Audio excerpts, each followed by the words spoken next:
Je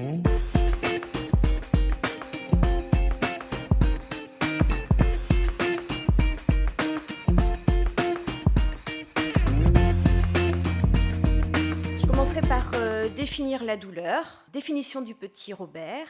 Sensation pénible en un point ou dans une région du corps, mais également un sentiment ou émotion résultant de l'insatisfaction des tendances, des besoins. Donc là, on retrouve la souffrance, le chagrin, la peine qu'on a déjà largement évoquée jusqu'alors. L'Association internationale d'études de la douleur décrit celle-ci comme une sensation, une expérience émotionnelle désagréable en réponse à une atteinte tissulaire réelle ou potentielle ou décrite en ces termes. Alors bien entendu, au travers des quelques études qui sont parues sur le sujet, il semble que la douleur obstétricale soit probablement la douleur la pire ressentie par une femme au cours de sa vie. Et tout cela probablement parce que l'accouchement est un inconnu générateur de crainte, de peur, de stress, voire d'angoisse. Alors si on veut comparer la douleur obstétricale, on peut la comparer à quelques douleurs cliniques. Elle est de toute façon bien supérieure aux dorsalgies chroniques, douleurs d'origine cancéreuse, probablement également douleurs de membres fantômes. Et chez la primipare non préparée, donc primipare la patiente qui accouche pour la première fois, elle est à peu près équivalente à la douleur correspondant à l'amputation d'un doigt. Bien entendu, la douleur obstétricale peut avoir un certain nombre de retentissements, et notamment retentissements sur la physiologie maternelle, donc fœtale et néonatale. Effectivement, on observe au cours du travail des modifications respiratoires, des modifications cardiovasculaires, et qui seront particulièrement délétères chez les patientes cardiopathes, mais également des modifications qui peuvent entraîner un retentissement sur la physiologie fœtale, donc des modifications du rythme cardiaque fœtal.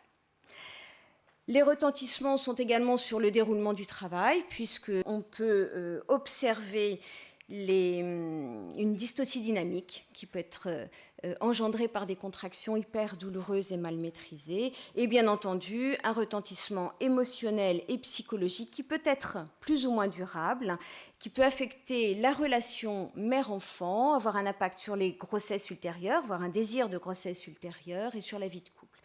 Tous ces éléments nous amènent à penser et à être même persuadés que la prise en charge de la douleur est essentielle, même s'il est reconnu qu'un soulagement efficace n'est pas nécessairement associé à un bon niveau de satisfaction des patientes, parce que toutes les patientes ne souhaitent pas être soulagées. Bien entendu, nous observons des variations intra- et inter-individuelles dans l'expression de la douleur, qui est conditionnée par des facteurs psychologiques, des facteurs ethniques, mais il semble que la perception de la douleur soit identique chez toutes les patientes.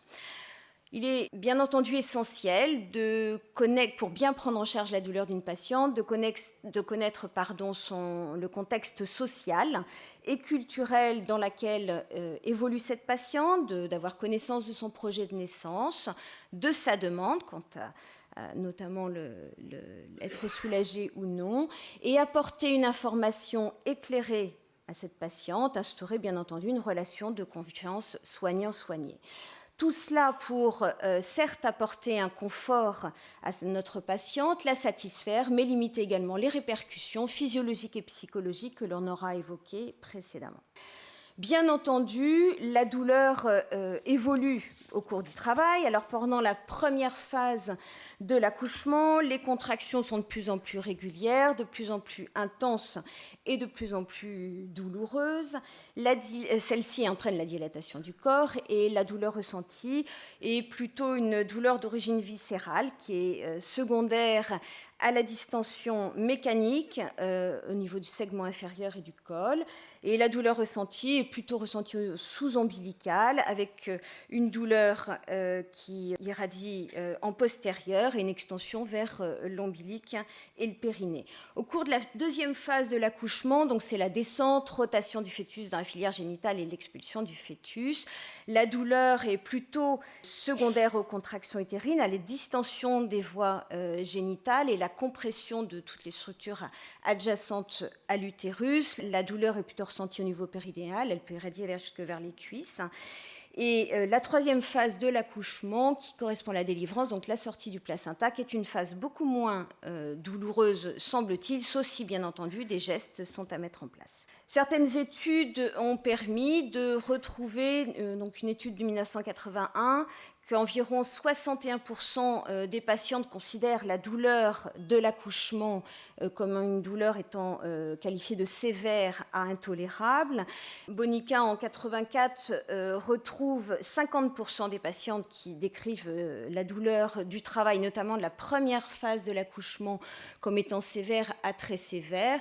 En 1995, une étude sur 1000 patientes, une étude finlandaise, qui retrouve 90% des patientes qui décrivent une douleur du travail comme étant sévère à insupportable, avec une cotation de 6 à 9 sur l'échelle visuelle analogique. Concernant l'évaluation de cette douleur, on peut mettre en place une auto ou une hétéro-évaluation grâce aux échelles de douleur, échelle visuelle analogique, l'échelle des visages, notamment pour les patientes qui ne parlent pas français. Il est essentiel de coter cette douleur tout au long de la prise en charge de la patiente, et ce dès son arrivée, de tracer cette cotation et de réévaluer la cotation de la douleur à chaque fois qu'on met en place un traitement antalgique. Tous ces éléments font partie des éléments indispensables à noter dans le partogramme.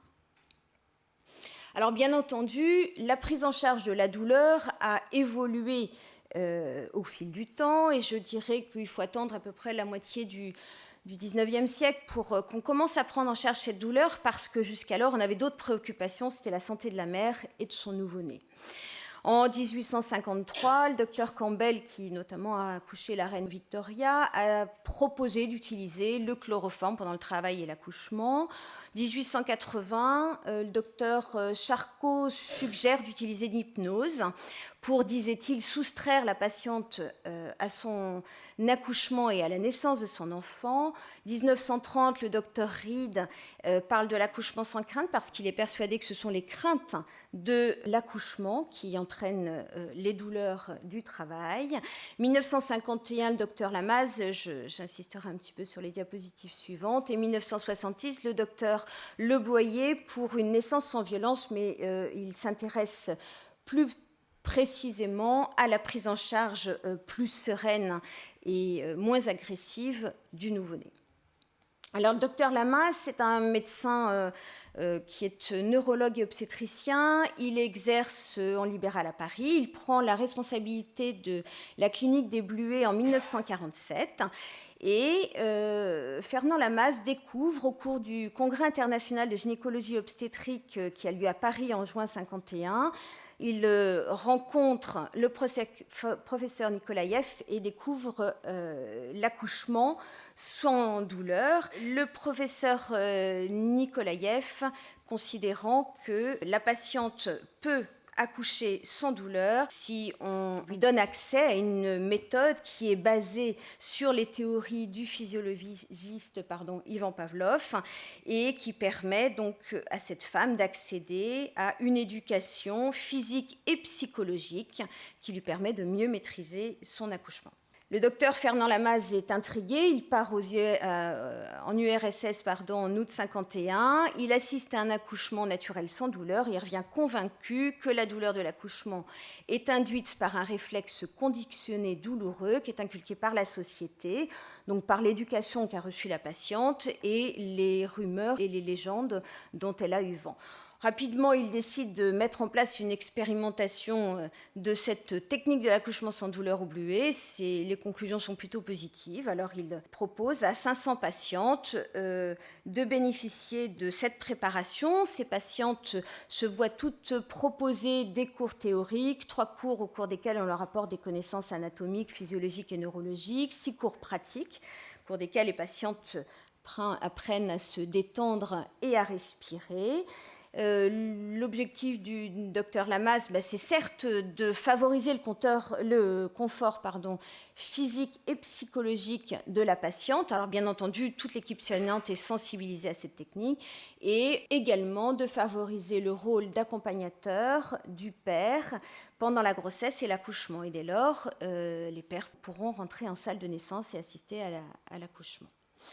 Les conclusions plutôt intéressantes, 92% des patientes sont satisfaites par la technique auquel on les a sensibilisées pendant la grossesse. On observe une diminution du taux de césarienne, diminution de la durée du travail, les patientes se lèvent plus tôt, donc moins de complications thromboemboliques dans le postpartum.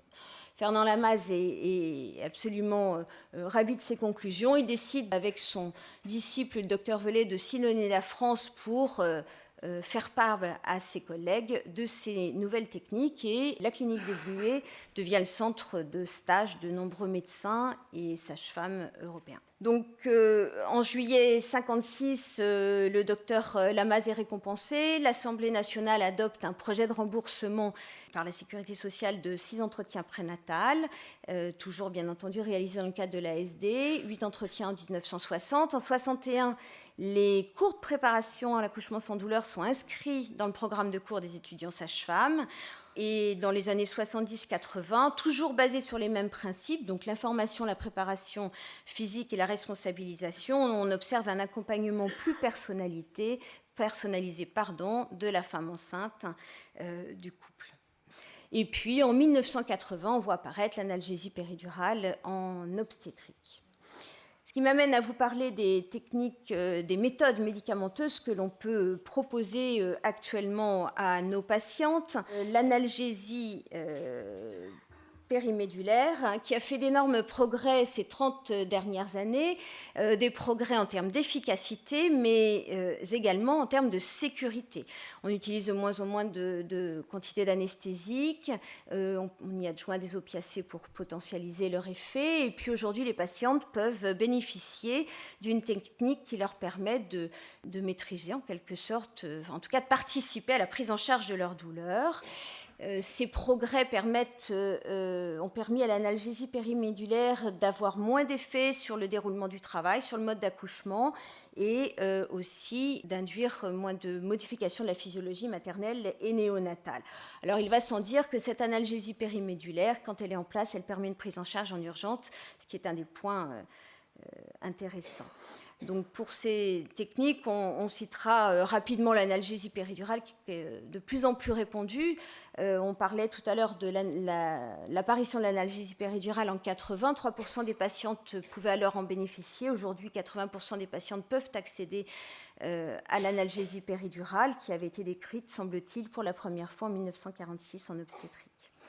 L'arachie-analgésie péridurale combinée ou séquentielle, selon que l'on utilise le cathéter pour injecter un produit anesthésique dans la foulée ou de façon différée après l'injection intratécale. C'est une analgésie très rapide qui est surtout indiquée dans le travail hyperalgique ou le travail avancé. On peut proposer également comme méthode médicamenteuse l'analgésie intraveineuse contrôlée par le patient, qui consiste en l'administration d'une dose continue d'opioïdes avec la possibilité d'auto-administration sécurisée. C'est assurément une alternative à l'analgésie péridurale, parce que celle-ci peut être contre-indiquée, parce que la patiente peut ne pas en souhaiter, bien entendu, ou l'anesthésiste être occupé à gérer une autre urgence. On en connaît des effets secondaires maternels et fétaux, les effets secondaires étant dose et traitement dépendants, et dépend aussi de la dernière administration par rapport à la naissance de l'enfant. Dans ces conditions, il est important d'envisager une prise en charge pédiatrique, en tout cas de tout organiser dans le cas où celle-ci serait nécessaire. L'analgésie par inhalation, qui consiste en l'administration intermittente d'un mélange équimolaire, protoxyde d'azote et oxygène. Le protoxyde d'azote s'élimine rapidement, il y a peu de risque de détresse respiratoire, mais l'efficacité de cette technique est discutée. Alors, historiquement, la préparation à la naissance était centrée sur la prise en charge de la douleur. Aujourd'hui, on s'oriente vers un accompagnement beaucoup plus global de la patiente, du couple, en essayant de favoriser leur participation active au projet de naissance. Aujourd'hui, cette préparation, donc la psychoprophylaxie obstétricale du temps du docteur Lamaze, est devenue aujourd'hui la préparation à la naissance et à la parentalité. Ces méthodes de préparation nécessitent un entraînement de la part des patientes, enfin pour la grande majorité d'entre elles, et en salle de naissance, le soutien et l'accompagnement de la part des soignants. Ces techniques peuvent être une alternative à l'analgésie périmodulaire, comme on l'a déjà évoqué tout à l'heure, mais elles peuvent être également complémentaires. Donc, j'évoquerai rapidement certaines d'entre elles. L'hypnose, qui est basée sur la détente, le recentrage sur les sensations corporelles agréables, et la patiente doit prendre conscience que son esprit et son corps sont deux entités distinctes qui vont s'influencer mutuellement. L'autonomie ou le toucher affectif qui permet à la patiente, au couple, de rentrer en contact avec son enfant en sollicitant une partie de son cerveau qui régit l'affectivité.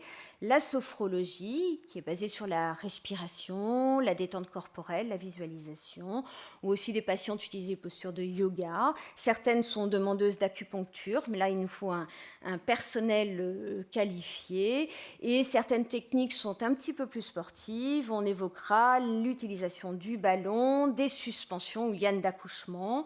Il est bien entendu indispensable et nécessaire de posturer les patientes pendant le travail.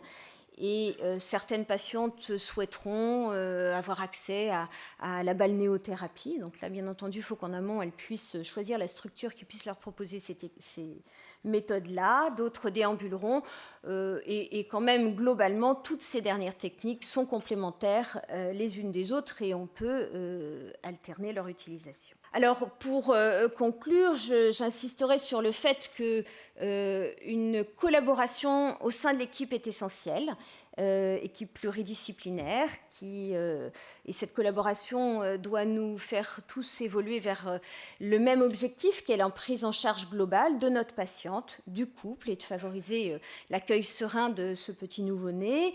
L'information est essentielle. Alors l'information, elle ne peut pas avoir lieu le jour de l'accouchement, c'est trop tard.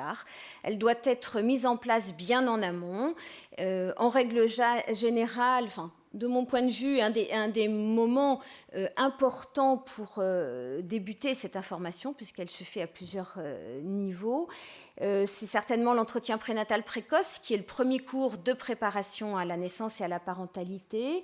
Dès lors, on peut évoquer, même s'il s'agit du début de la grossesse, la prise en charge notamment de la douleur pendant le travail, évoquer le projet de naissance des patients. Alors évidemment, c'est certainement quelque chose qui est de plus en plus prégnant, hein, le projet de naissance. Là encore, la discussion ne peut pas avoir lieu le jour de l'accouchement, il faut le faire en amont, parce qu'il y a des choses qu'on peut faire, des désirs des patients auxquels on peut accéder, d'autres non, et tout ça, il faut pouvoir l'étayer, le discuter, et éventuellement peut-être amener à réorienter la patiente vers une structure mieux adaptée à ce qu'elle souhaite en termes de prise en charge, si toutefois, bien entendu, son état de santé et celui de son fœtus le permettent. Bien sûr, l'équipe doit faire preuve d'empathie auprès de la patiente et du couple, et tout cela n'est pas possible s'il n'existe pas une écoute mutuelle, soignant-soigné, une relation de confiance instaurée dès le début de la prise en charge.